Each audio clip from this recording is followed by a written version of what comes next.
Good morning मेरे प्यारे साथियों, स्वागत है संजीवनी क्लासेस में। प्यारे दोस्तों, आज हम लोग क्लास 12th के फिजिक्स का ऑब्जेक्टिव करेंगे। बहुत ही ज़्यादा इंपॉर्टेंट क्लास होने वाला है। चलिए हम लोग स्टार्ट करेंगे। ऑब्जेक्टिव क्वेश्चन, इससे बाहर नहीं आने का मतलब ये हुआ कि यहाँ पे जो ऑब्जेक्टिव लेकर आया जा रहा है आज के क्लास में, ये जो ऑब्जेक्टिव है आपको बोर्ड एग्जाम के व्यू को देखते हुए बनाया गया है। इसमें हर एक चैप्टर का ऑब्जेक्टिव है और आपको अगर हर एक चैप्टर अच्छा से कर लेते हैं तो आपको 100% कॉन्फिडेंस बढ़ेगा कि एग्जाम में आपको करना कैसे है। तो चलिए स्टार्ट करते हैं। यहाँ पे क्वेश्चन नंबर पहला, और यहाँ पे हर एक क्वेश्चन को खुद से बनाना है और बाकी यहाँ पे ट्राई भी करना है। देखिए क्वेश्चन पहला क्या कर रहा है कि प्रकाश किस प्रकार का तरंग है। प्रकाश जो है किस प्रकार का तरंग है, किस प्रकार का वेव है। तो आपको इंग्लिश में भी लिखा गया what type of wave of light. समझ में, जो लाइट है किस प्रकार का वेव है, वेव का टाइप है। तो अनुप्रस्थ है कि अनुदैर्ध्य है कि दोनों है कि इनमें से कोई नहीं। तो देखिए यहाँ पे ट्रिक याद रखना है। ट्रिक आपको यही याद रखना है कि प्रकाश है, प्रकाश में क्या छिपा हुआ है, प। तो प से याद रखिएगा अनुप्रस्थ। प से क्या याद रखना है, अनुप्रस्थ। अगर प्रकाश की जगह पर लिखता है ध्वनि किस प्रकार का तरंग है, तो ध्वनि, ध्वनि में क्या है, ध, अनुदैर्ध्य। तो यहाँ प्रकाश के लिए हो गया आपका ट्रांसवर्स वेव जिसको अनुप्रस्थ बोलते हैं, और यहाँ पे अनुदैर्ध्य हो गया जिसको लॉन्गिट्यूडल बोलते हैं। किसके लिए, आपका ध्वनि के लिए। तो ये सब चीजें याद रखना आपको, ये ध्वनि के लिए हो गया। ठीक है, अगला क्वेश्चन बढ़ते हैं। Question number 2। देखिए क्वेश्चन क्या करे, कांच का अपवर्तनांक कितना होता है। कांच का अपवर्तनांक मैग्निफिकेशन कर रहा है। What is the refractive index of glass. Glass का रिफ्रैक्टिव इंडेक्स कितना होता है, तो आपको याद रखना है 1.5 होता है।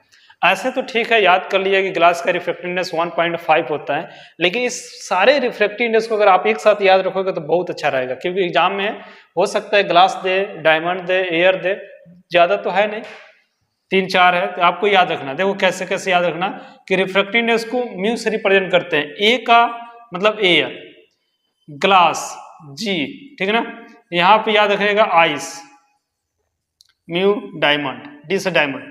एयर का रिफ्रैक्टिव इंडेक्स 1 होता है। ग्लास का रिफ्रैक्टिव इंडेक्स आप याद रखना यहाँ पे 3/2 होता है। डायमंड का याद रखना आइस का याद रखना 4/3 होता है। डायमंड का याद रखना 2.42 होता है। इसको सॉल्व कीजिएगा तो 1.5 आएगा, इसको सॉल्व कीजिएगा तो 1.31 चाहे 33 के आसपास आएगा। इतना ही रिफ्रैक्टिव इंडेक्स। अगर इतना रिफ्रैक्टिव इंडेक्स है बाबू, तो अभी देखो आपको एग्जाम, अभी जो क्वेश्चन में क्या पूछा है, किसका पूछा है, ग्लास का पूछा है ना। तो ग्लास का रिफ्रैक्टिव इंडेक्स हो गया आपका 1.5। हो सकता है ये भी इस सारे में से हो। इस तरह से आपको याद रखना है एग्जाम में के लिए। देखिए जैसे यहाँ पूछ दिया, क्वेश्चन नंबर 3 में कह रहा है बर्फ का अपवर्तनांक होता है। आइस के बारे में पूछ दिया, तो अगर पूरे याद है तो आपको बनाने में दिक्कत ही कहाँ है, बी हो जाएगा। समझ में आ रहा है, ठीक है। क्वेश्चन नंबर 4 कह रहे प्रकाश के अपवर्तन का नियम किसने दिया था।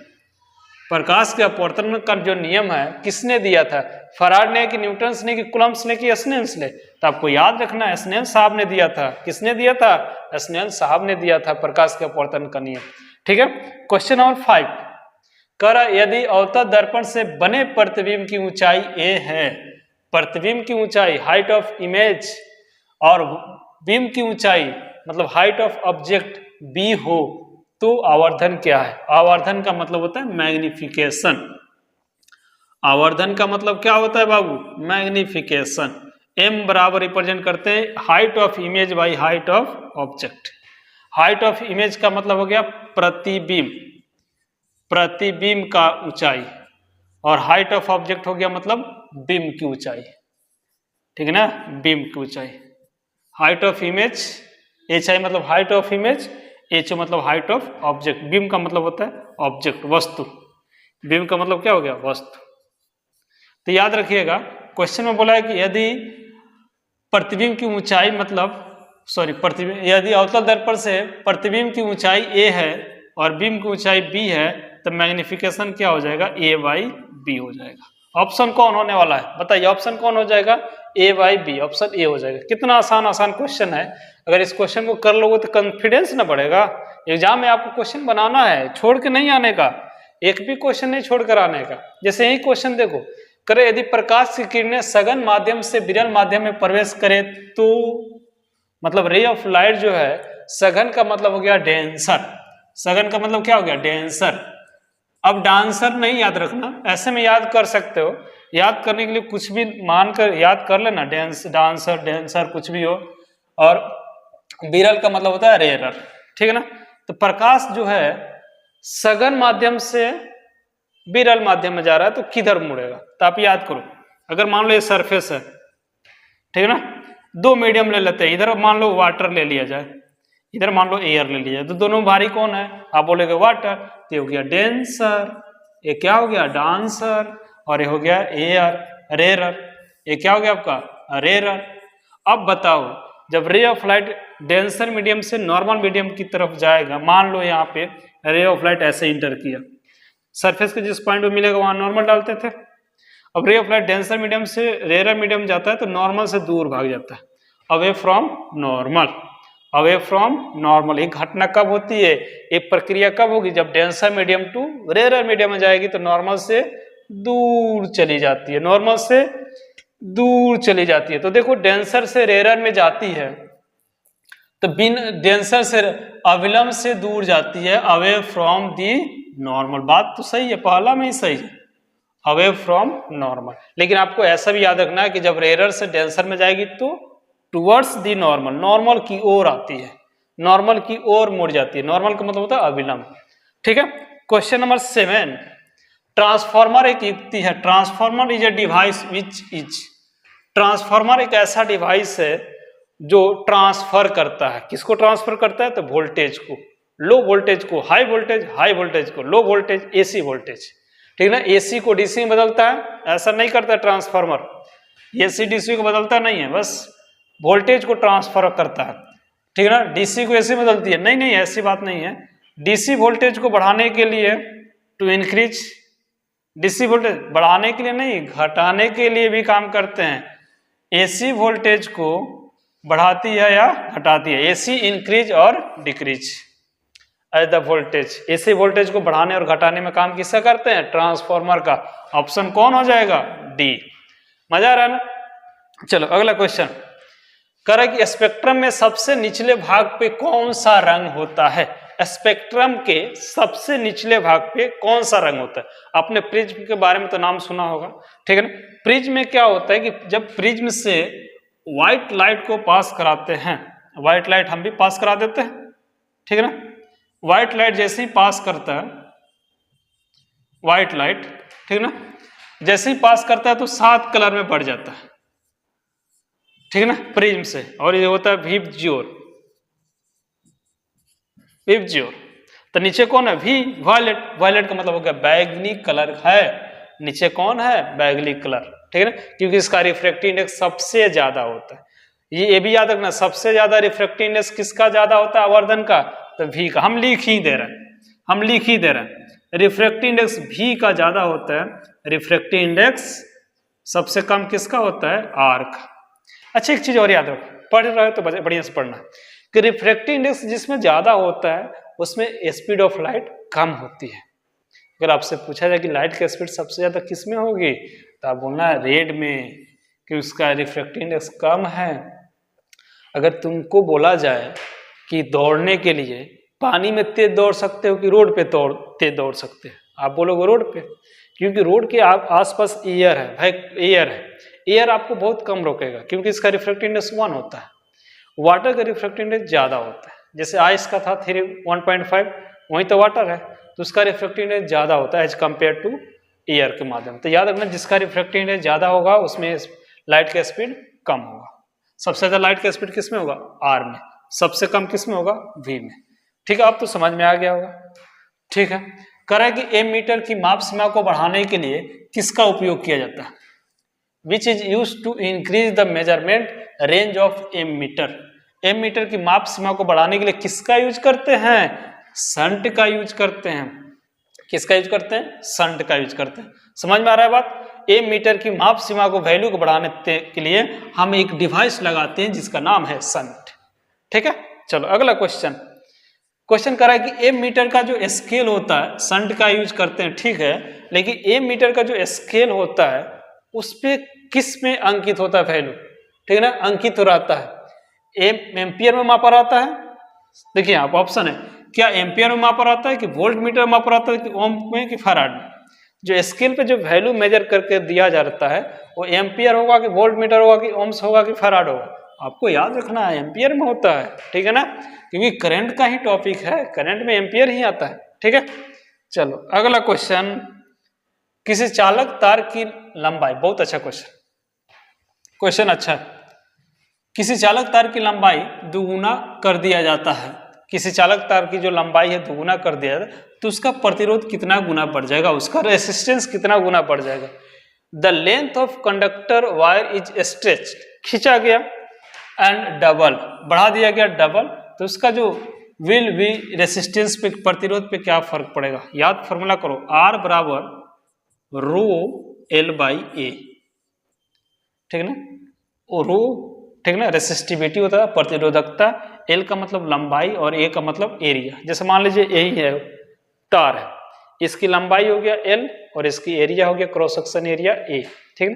अगर हम इसको डबल कर दें, अगर मान लीजिए एल मीटर है तो डबल करेंगे तो 2L मीटर हो जाएगा। अब बताओ एरिया फर्क पड़ेगा कि नहीं?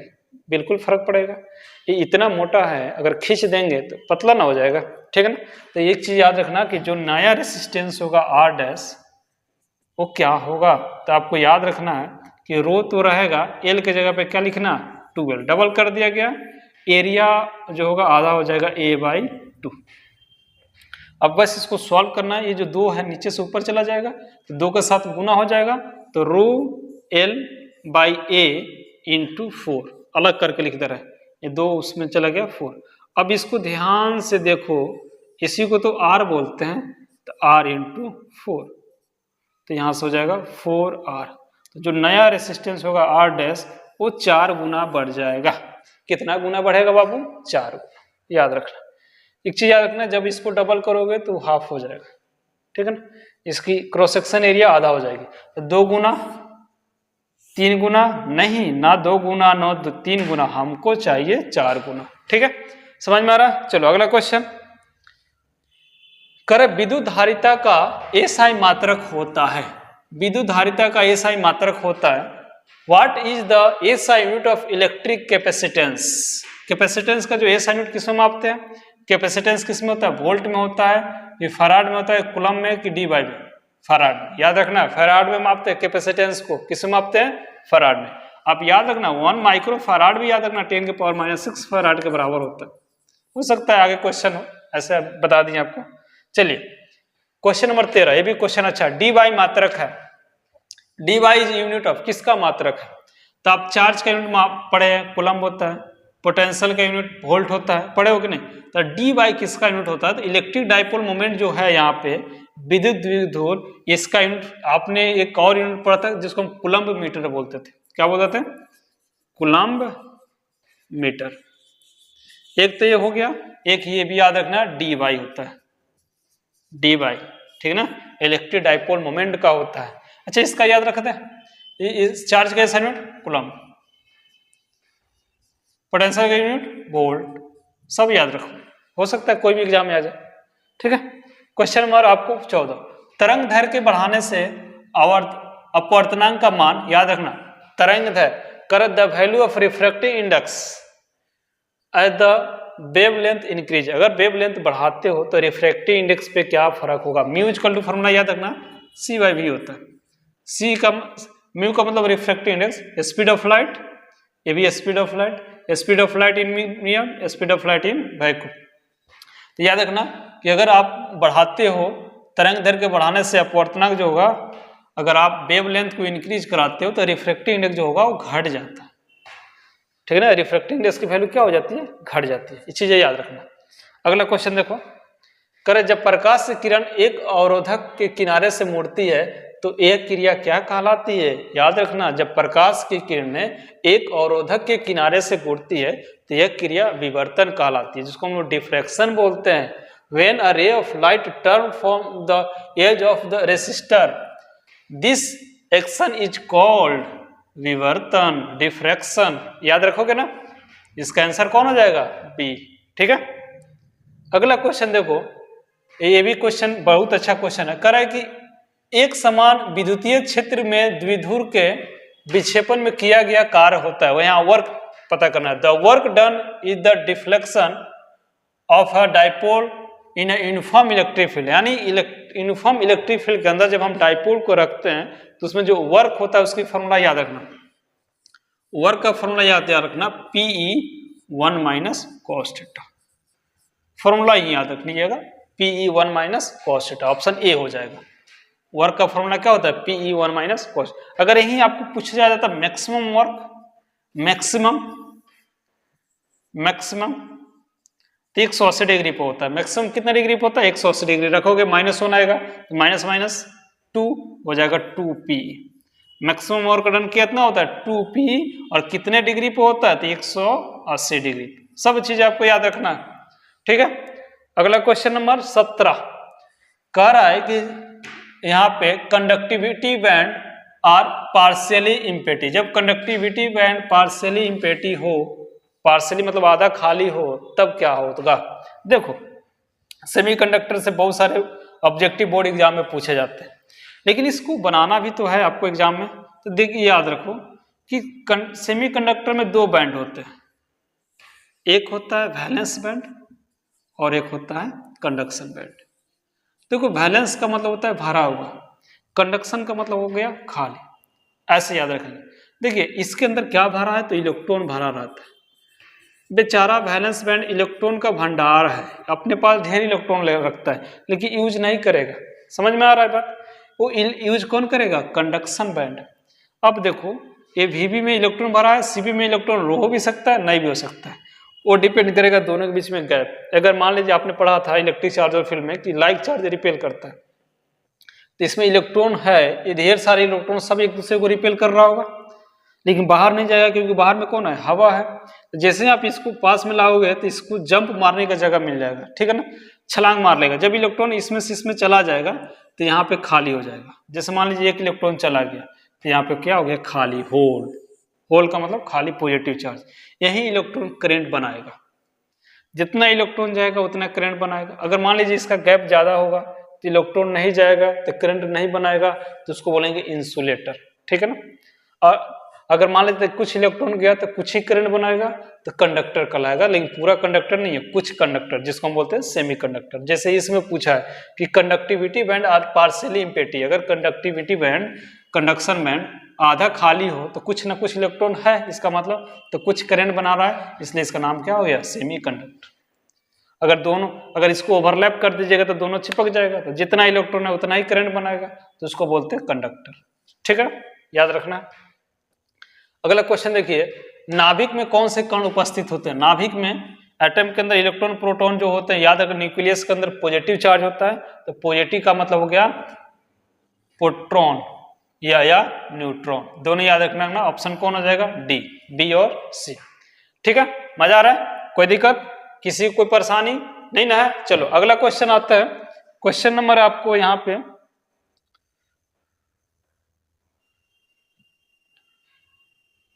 हाँ कर प्रकाश, यहाँ पे communication is the base in uniform event, या याद रखना ऑप्टिकल फाइबर का communication is based on which of the following event. Optical fibre का जो होता है वो किस पे बेस है, तो याद रखना टोटल इंटरनल रिफ्लेक्शन।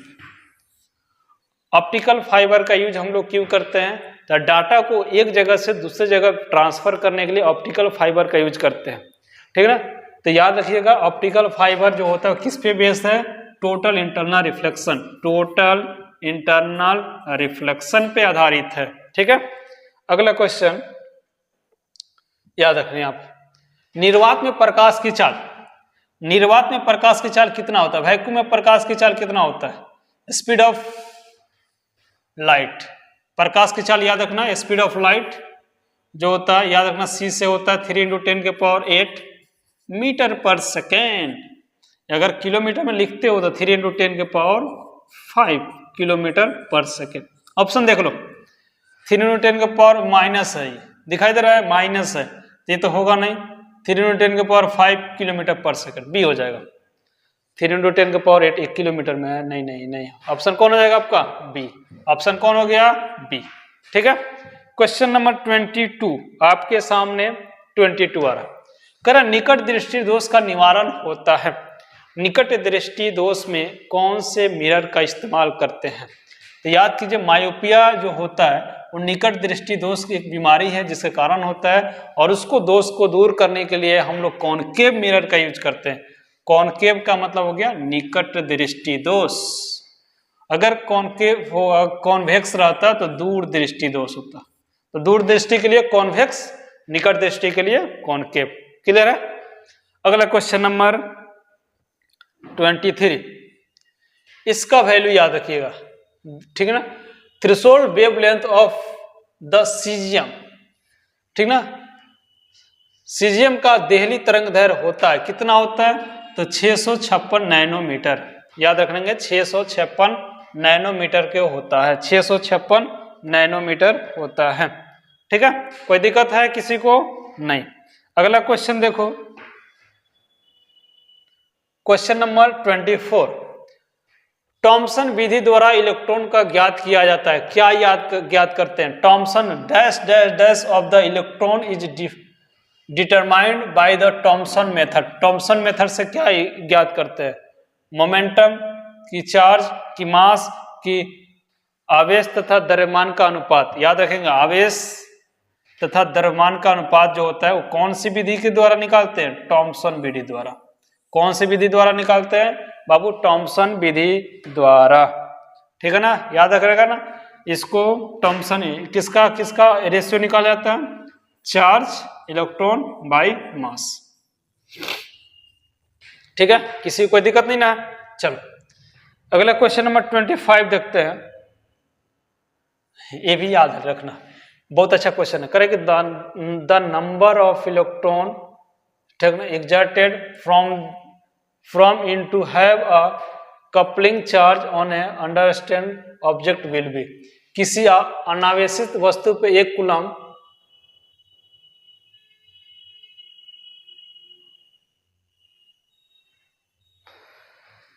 इंग्लिश वाला थोड़ा सा गलत है, हिंदी वाला समझिए। कर किसी अनावेशित वस्तु पर 1 कूलम आवेश होने के लिए उनमें कितने इलेक्ट्रॉन की संख्या होना चाहिए? देखिए एक चीज याद रखो, इलेक्ट्रिक चार्ज और फील्ड आप सभी ने पढ़ा है। इलेक्ट्रिक चार्ज और फील्ड में आपको क्या पढ़ाया था? चार्ज 2 तरह का होता है, एक इलेक्ट्रॉन एक प्रोटॉन। कोई बड़ी चार्ज कब होती थी? Due to transfer of electron. जब हम इलेक्ट्रॉन को ट्रांसफर करते हैं तो बड़ी चार्ज होती है। अगर किसी बॉडी को इलेक्ट्रॉन दिया जा रहा है तो अगर इलेक्ट्रॉन लेकर चार्ज हो रहा है तो निगेटिव, और दूसरे ने देकर चार्ज हो रहा है तो पॉजिटिव। जैसे मान लो 2 बॉडी है, ठीक है ना। दोनों बॉडी को आपने रब किया, इलेक्ट्रॉन का इसने इलेक्ट्रॉन को लिया, लेने से माइनस चार्ज तो होगा लेकिन माइनस होगा, ये दिया इस पे चार्ज तो होगा लेकिन प्लस होगा। अब क्वेश्चन कर रहा है कि 1 इलेक्ट्रॉन को 1 कूलम चार्ज होने के लिए कितने इलेक्ट्रॉन होना चाहिए? तो याद रखना 6.25 इंटू 10 के पावर 18। कितने इलेक्ट्रॉन होना चाहिए? 6.25 इंटू 10 के पावर 18 इलेक्ट्रॉन अगर ट्रांसफर करोगे तो उस पर कितना चार्ज होगा? 1 कूलम, ठीक है। एक रही बात कि सर आप कैसे बनाए हैं, याद कैसे रखेंगे? तो याद रखना Q बराबर NE, फॉर्मूला होता है क्वांटाइजेशन ऑफ चार्ज। इसमें क्या कह रहा है? 1 कूलम चार्ज होने के लिए, ठीक है ना, कितने इलेक्ट्रॉन होगा? तो Q की जगह पे वो 1 रख लो, N, E की जगह पे 1.6 इंटू 10 के पावर -90 रख लो। N तो निकालना आपको, E मल्टीप्लाई में इधर आएगा तो डिवाइड में तो 1 बाई समथिंग हो जाएगा ना, 1.6 इंटू 10 के पावर -90। ये पॉइंट जाएगा, ऊपर 0 आएगा, इससे ही काट दो 5 और नीचे क्या हो गया 8। चलो यहाँ लिखते हैं 5, ये ऊपर -19 है, ऊपर जाएगा तो +19 बाई 8 हो जाएगा। अब देखो इसको भाग देना है, 5 में भाग देना है कितना से? 8 से। जिसमें भाग देना है वही छोटा है, तो यहाँ पे 10 का खजाना पड़ा है, एक 10 ले लेगा, तो 10 ले लेगा तो कितना हो जाएगा? 50 गुने 10 के पावर 18 बाई 8। अब इसको काटोगे तो लगभग कुछ ऐसा ही आएगा टर्म। 6.25 इंटू 10 के पावर 18 इलेक्ट्रॉन को ट्रांसफर कर दिया जाएगा तो बॉडी पे कितने चार्ज हो जाएंगे? 1 कूलम। बहुत अच्छा क्वेश्चन है। Question number 26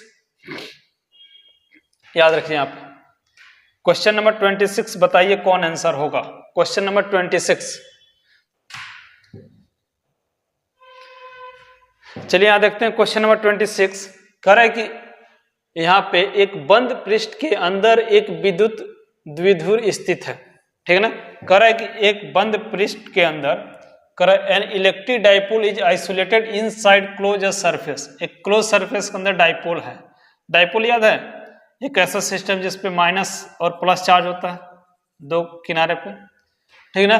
the total electric flux कह रहा है। इलेक्ट्रिक फ्लक्स क्या होगा? तो फ्लक्स का फॉर्मूला आप याद करो, हम सभी ने पढ़ रखा है कि फ्लक्स बराबर होता है Q enclose by epsilon not. अंदर का चार्ज कितना है? तो माइनस क्यू प्लस क्यू जोड़ोगे तो जीरो। जितना इस पे होता है उतना ही इस पे होता है बाबू। अगर यहाँ माइनस दो है तो यहाँ प्लस दो होगा, जोड़ोगे तो जीरो बटा something epsilon not zero. Option कौन हो जाएगा आपका? डी हो जाएगा। इलेक्ट्रिक फ्लक्स पूछा है डाइपोल को अंदर रखकर, ठीक है। क्वेश्चन नंबर 27, ये भी देखो 1 माइक्रोफैराड, ऐसा आपको एग्जांपल बता ही दिए थे। 1 माइक्रोफैराड बराबर होता है 10 के पावर माइनस 6 फैराड। 1 माइक्रोफैराड बराबर क्या होता है बाबू? 10 के पावर माइनस 6 फैराड। चलो हो गया। अगला क्वेश्चन देखते हैं। अगला क्वेश्चन क्या कर रहा है? ये भी बहुत अच्छा क्वेश्चन है बाबू, ध्यान रखना ऐसे क्वेश्चन पे। ऐसे क्वेश्चन अक्सर आते हैं एग्जाम में। निम्नलिखित में कौन से आवेश रहित कण है? Which of the following is an charge less particle? इसमें से कौन जो है चार्ज लेस पार्टिकल है? देखिए अल्फा क्या चार्जलेस पार्टिकल है? नहीं, अल्फा एक पॉजिटिव चार्ज है। अल्फा पे कैसा चार्ज होता है? पॉजिटिव। बीटा पे कैसा चार्ज होता है? निगेटिव। फोटोन पे कैसा चार्ज होता है? पॉजिटिव। प्रोटॉन पे कैसा चार्ज होता है? पॉजिटिव। फोटोन कैसा है? आवेश रहित है। आवेश रहित। आवेश रहित का मतलब समझेगा, चार्जलेस पार्टिकल है कौन? फोटोन। याद रखना इस पे कौन से चार्ज, एग्जाम में ये भी पूछ सकता है बाबू कि अल्फा पे कौन सा चार्ज पार्टिकल होते हैं? पॉजिटिव, निगेटिव, प्रोटॉन, पॉजिटिव, ठीक है ना, याद रखोगे। चलो अगला क्वेश्चन नंबर 28।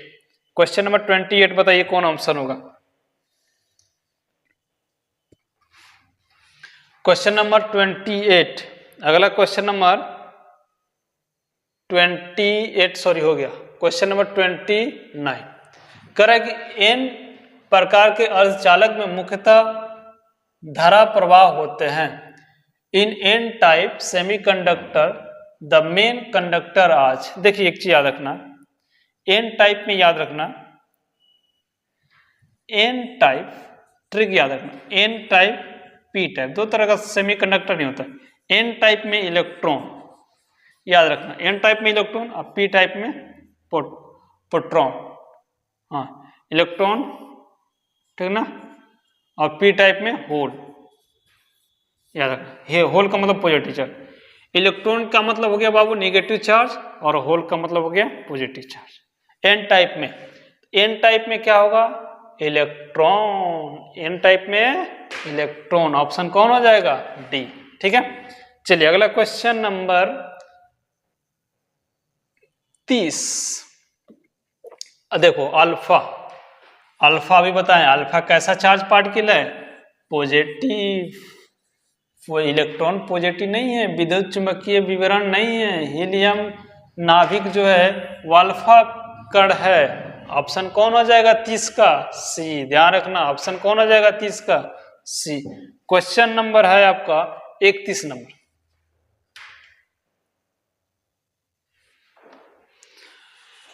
कह रहा है कि एक अवतल गोलीय दर्पण द्वारा प्रतिबिंब बनता है। अवतल दर्पण आपने पढ़ा होगा कि अवतल दर्पण में प्रतिबिंब जब बनता है तो उसके 6 कंडीशन होते हैं। सारे कंडीशन में अलग ऑब्जेक्ट रखते हैं, उसका इमेज बनता है। तो अवतल दर्पण एक ऐसा दर्पण है जिसमें जो आपका इमेज बनता है वो रियल भी होता है, वर्चुअल भी होता है, अपराइट भी होता है, मतलब सीधा भी होता है, उल्टा भी होता है, ऑब्जेक्ट से बड़ा भी इमेज बनाता है, छोटा भी बनाता है, ठीक है।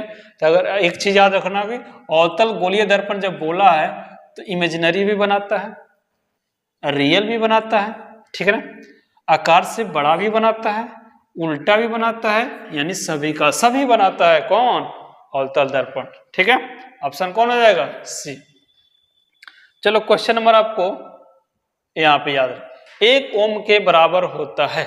चलो V बराबर आपने क्या पढ़ा है? I R. V बराबर क्या पढ़ा है? I R. तो R बराबर क्या हो जाएगा? V by I. 1 ओम के बराबर क्या होता है? तो V मतलब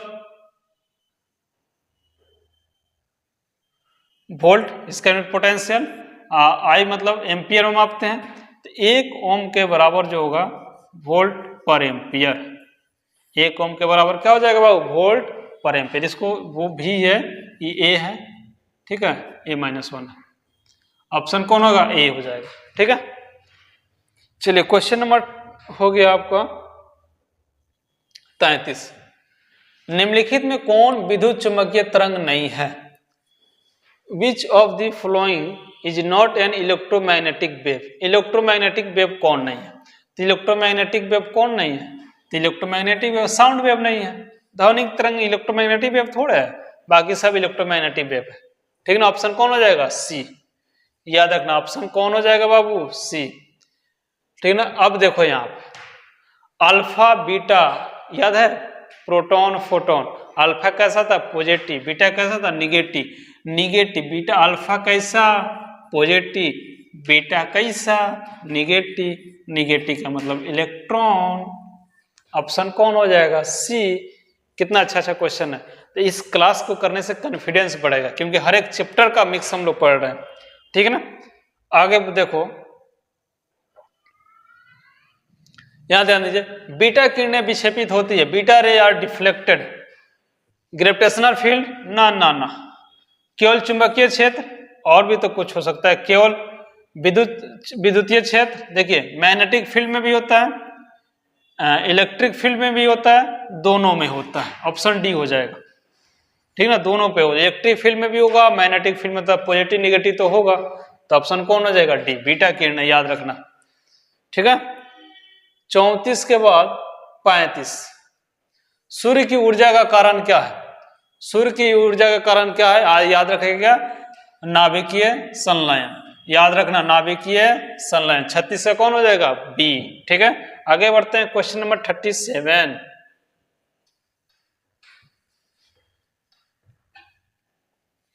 देखिए क्वेश्चन नंबर 37 क्या कर रहा है कि मिलिकन की तेल बिंदु विधि द्वारा इलेक्ट्रॉन का ज्ञात किया जाता है। Dash dash dash of electron is obtained by Millikan while drop method. तो याद रखिएगा, मिलिकन विधि द्वारा हम लोग क्या ज्ञात करते थे, चार्ज। क्या ज्ञात करते थे, चार्ज। सब याद रखना है आपको, ठीक है ना, सब चीज हम पढ़ चुके हैं, चार्ज होता है। अगला तो तुम्हारा है 38, कह रहा है कि कांच के अवतल लेंस को जब पानी में डुबाया जाता है तो तब यह हो जाता है, when the concave lens of the glass is immersed in water it becomes, ठीक है ना। अब बताइए, क्या जब कांच के गिलास को जब अवतल दर्पण में डुबाओगे तो कम अभिसारी होगा कि अधिक अभिसारी होगा, कम अपसारी होगा कि अधिक अपसारी होगा? ऑप्शन कौन होगा, बताइए जल्दी से।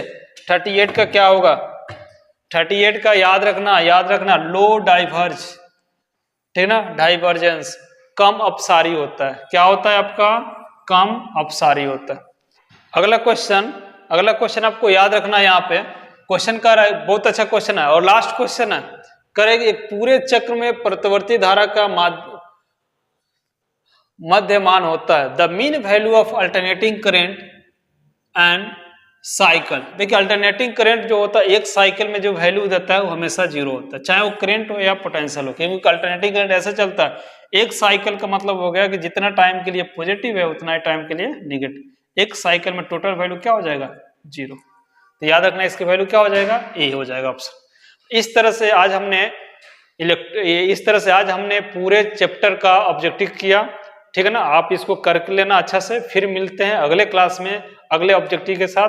बार बार प्रैक्टिस करोगे बाबू, बार बार प्रैक्टिस करोगे, आपका कॉन्फिडेंस बढ़ जाएगा, ठीक है ना। ऐसे ही आपको प्रैक्टिस करना है। चलो मिलते हैं अगले क्लास में। ईमानदारी से पूरे एनर्जेटिक के साथ पढ़ाई करनी है, ठीक है।